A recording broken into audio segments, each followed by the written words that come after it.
As someone who works directly with energy within people and physical spaces, there's one question I get asked almost every single time, and we need to talk about it. Is there something in my house? Truth bomb, not every bad vibe is imaginary, and not every energy disturbance is mystical in the spooky dooky sense. Sometimes what people are calling heavy energy is actually a mix of environmental stress, sensory overload, autonomic nervous system dysregulation, and a space that no longer feels safe, functional, or restorative. Research on indoor environmental quality shows that lighting, noise, clutter, thermal discomfort, poor ventilation, and air quality can all affect stress, concentration, fatigue, irritability, and overall well-being. In some buildings, symptoms that improve after leaving the space can identify as sick building syndrome. So let's talk about how to spot an energy disturbance. First, let's start with the physical space. A disturbed space often feels agitating rather than regulating. The room may look normal, but your body tells a different story.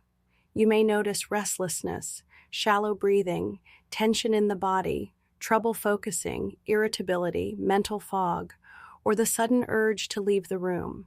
That does not automatically mean entity. Sometimes it means the environment is creating a stress response. In evidence-based language, we'd look at indoor environmental quality, sensory burden, and whether the space is contributing to nervous system activation rather than calm. Here are some signs a space is energetically off. You feel worse in one specific room and better almost immediately when you leave it. You keep avoiding a corner, hallway, doorway, or threshold without fully knowing why. The room feels stagnant, oppressive, chaotic, or emotionally loud. Conflict, exhaustion, insomnia, or emotional meltdowns seem to happen in the same area over and over.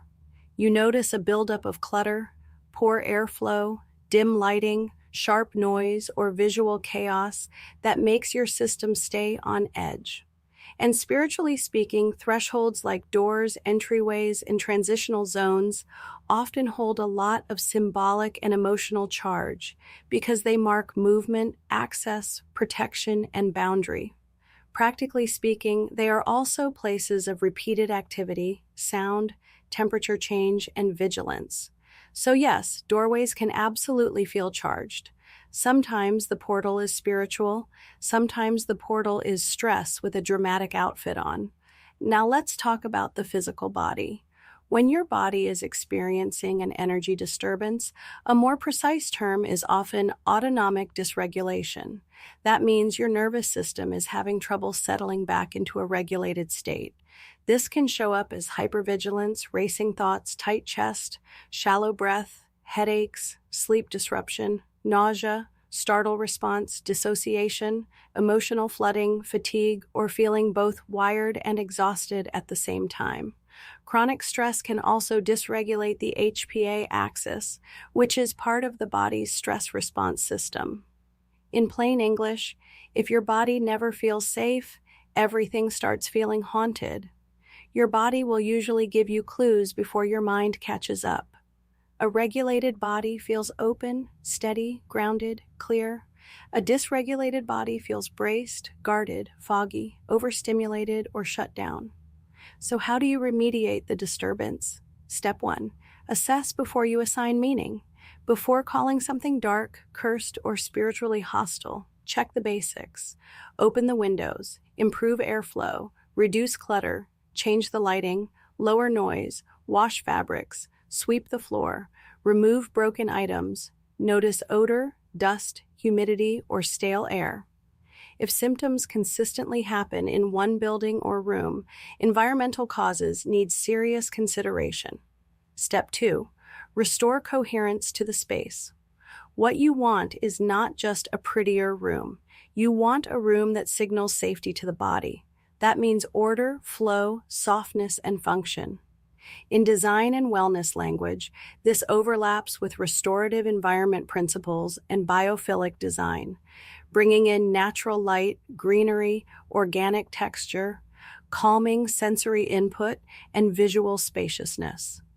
Biophilic features can support stress recovery and reduce anxiety. So practically, that looks like this. clear visual clutter. Create a clean entrance. Use warm, stable lighting instead of harsh overhead glare. Let fresh air move through the space. Add something living. Plants, flowers, natural wood, stone, water imagery. Use scent intentionally if it helps your body soften. And most importantly, make the room functional again. A space that works tends to regulate better than a space that constantly frustrates you, because chaos is not always a spirit. Sometimes it is just 47 unfinished piles with a superiority complex. I'm needing to make a part 2 on this topic. Stay tuned and follow me to get notified when I drop part 2. With love and healing, the Green-Eyed Mystic.